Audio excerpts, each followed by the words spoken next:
this is gonna sound really crazy. We were together 2 days ago or 3 days ago in Cannes, and we were doing something together. He came to the back and he was like talking to me. He was cool. It was the first time we met. Yeah, I ain't gonna lie.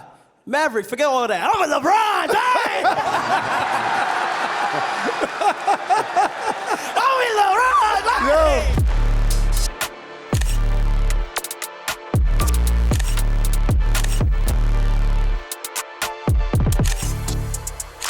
Fanatics Fest, should we do this? Are you ready to do this? Hell yeah, this is a great room. Let's get him out here. Maverick Carter is a forward-thinking entrepreneur, investor, and co-CEO of Fullwell Entertainment. Paul Rivera is the co-creator of The Shop and the founder and CEO of Homecoming. Let's get him out here right now. Let's go! Mav and Paul! Fanatics Fest, get loud. Let's go! What up, New York? What up, New York? What up, New York? Fanatics Fest, what up? What up? What up? Wow. Maverick, welcome to the best city in the world, baby, New York City. I'm not from this city, but I love this city. Thank you guys for having me. Thanks to Fanatics and Michael Rubin for having us too. Our first guest, I gotta admit, I'm extremely excited that he's here with us, but not excited that he's sitting next to me, because it looks like I'm gonna be sitting like in a high chair. Give it up for San Antonio Spurs, Victor Wembanyama.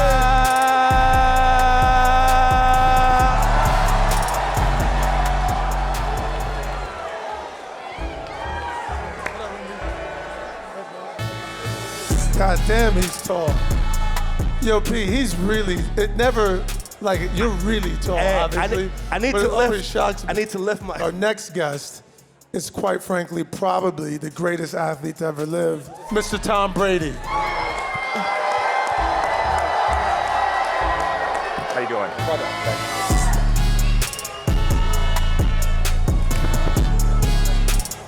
What's up, Fanatics Fest? Tom Brady, guys. That boy look like he can play receiver now, P. Talking about playing receiver. You look like a receiver now, bro. Really? No, I just look like an in-shape quarterback. Great. Hey, how many content creators we have in the crowd? Okay.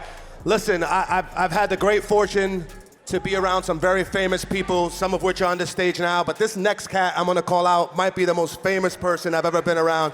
Give it up for Cenat. Yeah!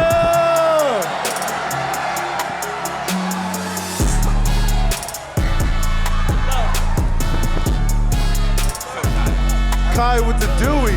What's going on, y'all? How y'all doing? How y'all doing? Yo, what up, Kai? Yo, New York, make some noise! Yes! Woo! And our last guest is also another athlete, amongst many things. Plays a little basketball, still playing basketball, actually. I don't know how much fucking longer he's gonna play, but it seems like forever. Another one of the greatest athletes to ever live, needs no introduction, Mr. LeBron James.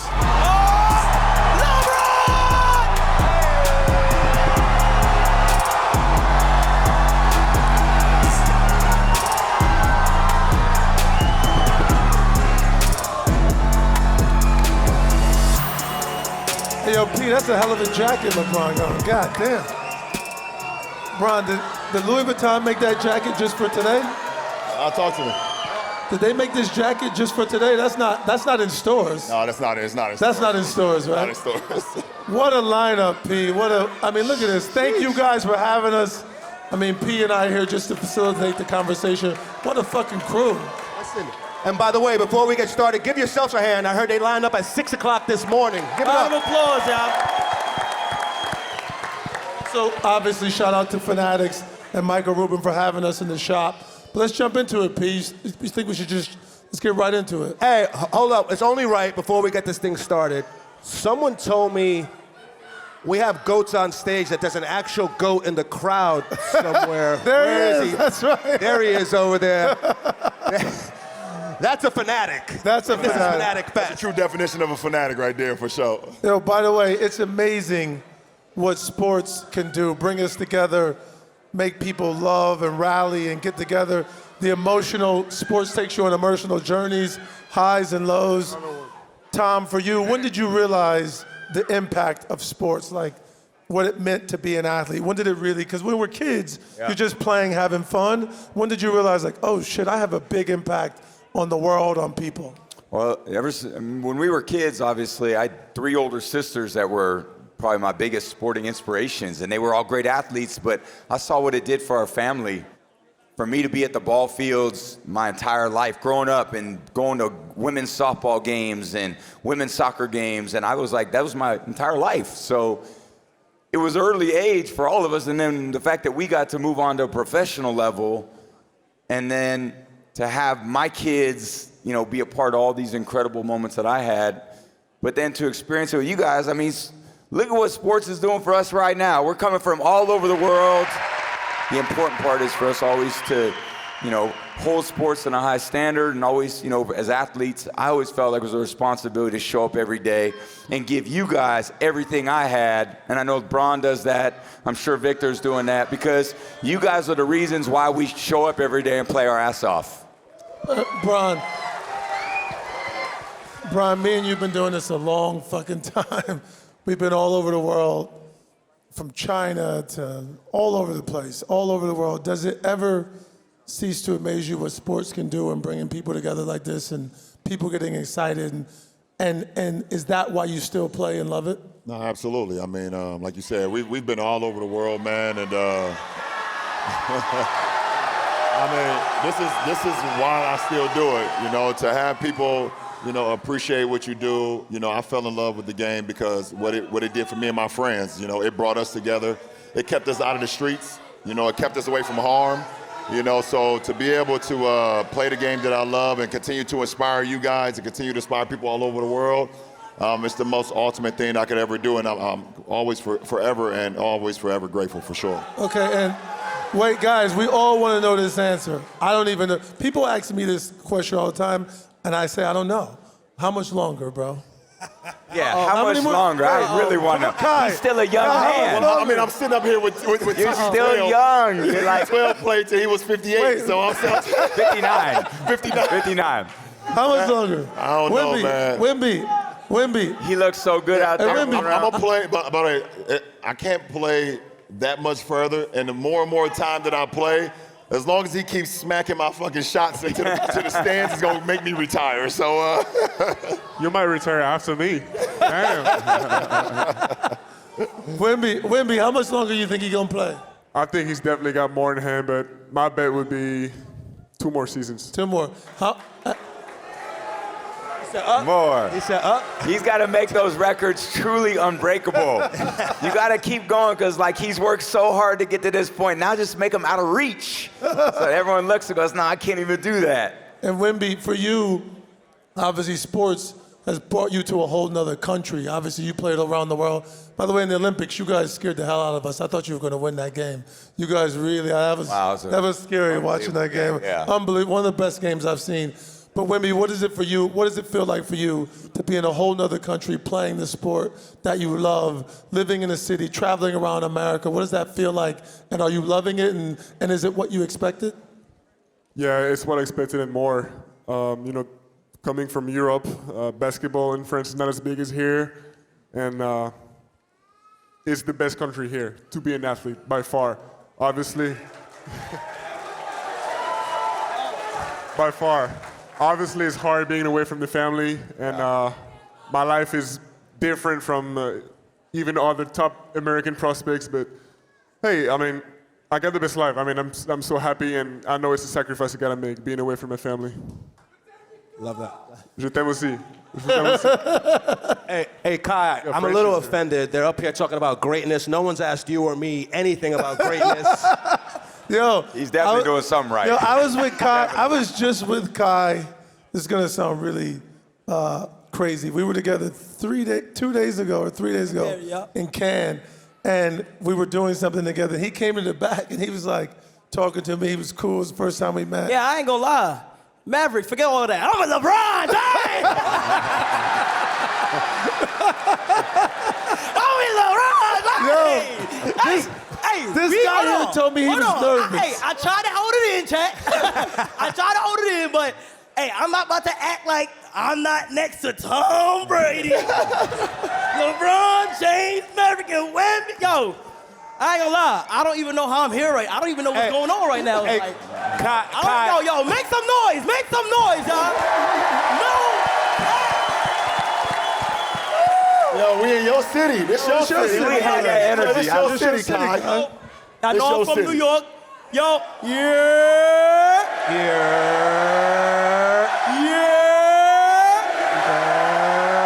The best city in the world, you heard? New York City. The Bronx in the building. Brooklyn in the building. Queens in the building. Staten Island in the building. Manhattan in the building. Yeah. Yes, sir. Yes, sir. Hey, Kai, I want to ask you, you're the biggest streamer in the world. You've had everyone. I know, Bron, you FaceTimed into his stream. You've had a bunch of people in your stream. I think I know the answer to this. Does this get old to you? Do you pinch yourself that you're on stage with some of the greatest to ever do it? Hell no. I just told you, I don't even know how I'm here. Like, it's like sometimes you just gotta glaze. Like, I feel like, it's just like y'all got like a nice, like, aura to y'all. Like damn, like I feel amazing. I'm just glad to be here. Like, I'm really in the barbershop with the GOATs right now, y'all. Like, I'm glazing. I don't care, though. I don't care. Kai, are we streaming right now? Are we on your stream right now? Huh? Are we on your stream right now? Yeah, Are we you on the streaming? street. Wait, hold on. Where my cameraman Where your at? guy at? Yeah, we Where on the your street. guy? Yo, There chat. it is. Yeah, there it Chat goes. right there. There we go. That's what I was Yeah. looking for. My mom is watching. That stream is so big, my mom is watching that Yeah, stream. for sure. By the way, we were in the back. Tom was there, Bron was there, Wemby was there, and it was chaotic, you know, whatever. And then this swarm came that it almost felt unsafe. I'm like, what the hell's going on? They're like, oh, Kai's here. It's fine. He's, you know, like, just lets you know the levels of just. Kai, when did you realize, Kai, that it wasn't just you in front of your camera or computer screen talking to some friends? When did you realize you had a real impact and it was a much bigger thing? To be honest, a riot happened like 3 years ago. Really? 2023. What happened? Downtown. What happened? Oh, a lot of people don't know what. Yeah, tell them, please. So let me get into it. You know, try to do a giveaway. You know, I thought 100 people was gonna show up. Ended up being 10,000. It was crazy. Like, that's when I knew, like, damn, like, I gotta start taking things more serious. I gotta influence. I gotta start being careful with the things I do. So, and I'm just glad to build the relationship that I got with my chat because, like, without them, like, I'm nothing for real. Like, you know, so like, they know everything about me. Like, we have these memories that I go through. This is gonna be a core memory right here, and I'm just grateful. I'm grateful. God is good. I'm grateful. I mean, that perspective, too, for all of us, because in so many ways, we still feel like the same way. Like, I'm sure Bron feels this, but I do, too. But even though I'm almost 50 years old, I still remember the first moment where it felt big to me, too. And I think that perspective for all of us keeps you so grounded in life. You meet people, and I think for me now, when I meet all these young NFL players, the only thing I want to do is try to help them be the best they could be. Because when I was a young player, all the older guys did was try to help me be the best I could be. And I think so much of life is when you achieve what you want to achieve, then how can you help other people achieve what they want to achieve? And I think the world changes, as you know, like Kai, what he's doing, and the impact he has, well, he's impacting the world in a great way too. So life continues to change and evolve, and you learn from the people that are older from you, and then eventually you start learning from the people younger than you too, which is an amazing part. You see the journey they're on, how they're doing, and that continues to inspire you to be better. So it's amazing for me to be up here with you, with your following, all the people you got that follow you every day. My son is a big-time fan. So. Ooh, glaze me. Yeah, this is the way it is. Thank you, bro. Tom, one quick question. How have my Giant fans been treating you? Have they been taking care of you Terrible. in New York? I walked through yesterday. How does it feel being Eli Manning's son? And then I turned to Eli and I'm like, see what I got to live with because of you? And he was right with me, but I had to make sure I beat him in the games or else I had some bragging rights over him. He beat me in the big games, so, you know, it's okay. I'm in New York a lot. My son lives here, but you guys keep talking all your shit. It's all right. I love it. One thing I've had an up-close seat is to, you know, over the years is LeBron's off-season regimen and how seriously he takes it and how he's always challenging himself to be even greater and do new things, incorporate new things. You've had somewhat of an interesting summer, a non-traditional summer that hit the net recently. Talk to us about what you've been up to this offseason. A lot. I've been around the world, basically. I was just in China for 2 weeks. Okay. Practicing with the monks, trying to put my body through different things that I had never done before. Okay, but Wemby, you can't just casually drop practicing with the monks. Like, talk to us about what went into What that. happened? What the hell are you doing? Explain. I'm gonna hear more on Are that. you allowed to talk about Of course I am. Oh. Of course I am. No, it was a great experience. My goal going there was putting my body through things it's not used to do, and allowing it to widen my range of movement and strength. And this was probably as different as possible from what I'm used to doing, So Kung Fu every day. It was like a vegan temple, monastery, basically, the Shaolin Temple. You heard of that, right? Yeah, of course. And Wu-Tang. We're in New York. Wu-Tang? Yeah, same shit. And it was supposedly no picture were to come out because I was isolated, but hey, So Wemby, let me ask you, what you eat for breakfast and stuff? You must have lost like 50. They couldn't feed you enough over there. So the temple is vegan, so there's no meat in there. So breakfast 5 a.m. was boiled zucchinis and rice noodles. So I had to get out of the temple, so I made sure I didn't lose weight and actually eat some real food. But it was tough. It was an experience. Anything to get taller, get height? Didn't work. Might work for you, but not for me. Okay. Hey, welcome to the shop, gentlemen. But you're not ready to shave those dreads. I know. Oh yeah, You're not dedicated like that. Everybody has to shave their hair off, right? Everybody. Yes, it's the first thing we did, literally, and it's about Buddhism, and I'm pretty sure I'm Buddhist now. I mean, they made me say some things in Chinese. I'm not sure what it was, but it was definitely worth it. I want to ask. You didn't sign anything, did you? All right. I want to ask a follow-up to both Tom and LeBron. We know about your greatness. We know about championships, Super Bowls. You guys are at the top. You're on anyone's Mount Rushmore. How important, you're on their Mount Rushmore for sure. How important a role did off-season play in your careers, your off-seasons? I think the offseason builds towards those championships. It builds to the accomplishments that you want to have throughout the course of a season. I never wanted to put myself in a position where I came into a season unprepared. So I've always used the off season to critique my game more than anybody. There's not a coach, there's not an analyst, there's not anybody in the world that can, critique my game or critique the way I want to prepare better than myself. So, the off season is all about retooling, being uncomfortable like Wemby was just talking about.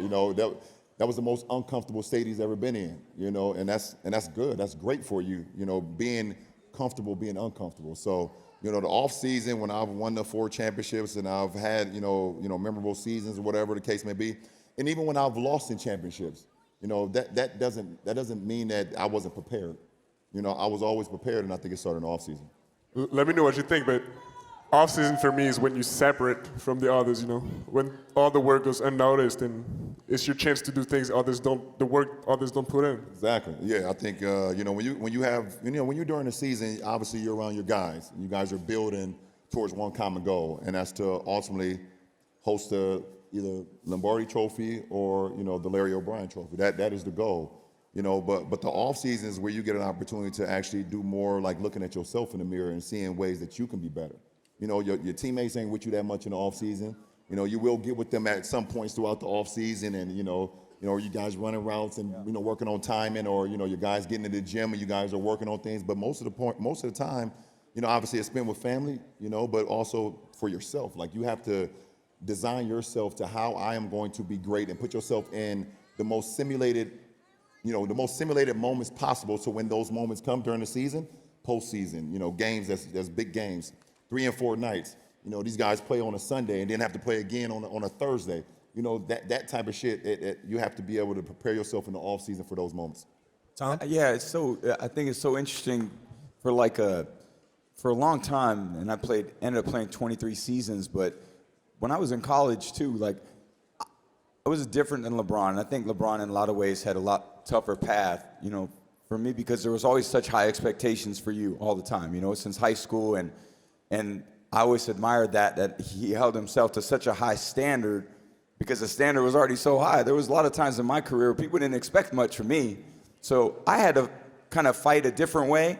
And then what I realized for me was I had that off season. For me, I made it almost feel like it was, when I was at Michigan, for example, I'm in the off season, I made it feel like I was playing Ohio State. I really did. I had to train that way. And then when I got to the pros, like in the off season, I would go through workouts with my receivers. And we made sure the ball didn't hit the ground. So if I was throwing passes to Randy or Julian or Wes or Gronk or whoever it was, if the ball hit the ground, we had a problem. Wow. And there was almost a level of intensity because the only way to deal with the stress in the moment, I can imagine being at the free throw line, make 2 free throws to win the game or send it to overtime. But for a quarterback, it's always like that 2-minute drill. So you'd practice that 2-minute drill like it really meant something because you didn't want to wait for that big moment to deal with the emotions of the big moment. I always felt like I needed to deal with those emotions all the time. I had to make every moment a big moment. So during the season, it was super important to practice hard and practice well because I needed all those guys that I got in the huddle with to deal with, man, this is big. This is, man, he's going to yell at me. This is going to happen. I needed them, to push them. And outside, like LeBron said, being uncomfortable, I had to make people feel uncomfortable. I had to make myself feel uncomfortable. You don't want to have to wait to the fourth quarter of the Super Bowl to be uncomfortable. That's the moment you need to be comfortable. So if you could put yourself in that moment, like kind of in a way predating that, then you gave yourself a huge advantage. I think when I got in those big moments, I felt comfortable because all season long, it was always about when we get there, we can't fail. Hey, this motherfucker ready to put on the helmet again, ain't he? Yeah. He ready. Hey. He got me fired up. I'm ready to go in the huddle. I'm ready to get in the huddle with Tom right now. If you come play, I'll come out of the timeout. Hey, you heard it here first. If you and Gronk, we'd have a hard time being beat. Yeah. Hey, Kai, we're talking about preparation. You've played in a couple celebrity basketball. What's your preparation been for your celebrity games? Yeah. How you get ready? So, you prepared? He's got to be Drewski. That ain't too hard. Before the big basketball game, I get in that gym with my boy Chris Brickley. I put up some shots. With Chris, I make sure, I get my rest, because I try to make sure if I have a game the next day, my chat not gonna get no stream the day before. Chat, I'm sorry, we can't stream. I gotta lock in, I gotta stay focused. I gotta get my rest in, I gotta put my shots up. And all the time, like, I done hear the comparison so much, like, Kai, you play like Braun, you play like Curry, you play like a lot of good people. And I'll be like, yo, like I know, but it's like, before I went out in that tunnel, and I see the supporters out there, I gotta stay focused. I can't let it get to my head. You feel what I'm saying? I can't.